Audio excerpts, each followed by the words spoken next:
Клубы дыма в центре столицы. Поджог или случайность? Из-за чего вспыхнул пожар? Скандальное видеообращение Нурсултана Рузибоева после боя с Алтынбеком Арыкбаевым. Почему на спортсмена возбудили уголовное дело? Ukalar, sportsmen o'rtoqlar, oshna-g'aynalar hammasi bor. Men ular bilan yaxshiman, zo'rman. Men ularni gapirganim yo'q. Qirg'iziston aholisini полный gapirganim yo'q. Компьютерные игры в Кыргызстане считаются официальным видом спорта, а те, кто ими увлекается, киберспортсменами. Недавно двое из них выиграли крупную сумму денег.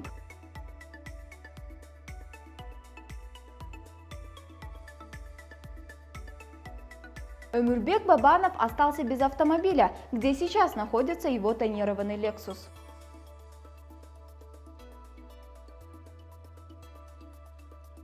Подробности этих и других новостей читайте на сайте smi.kg.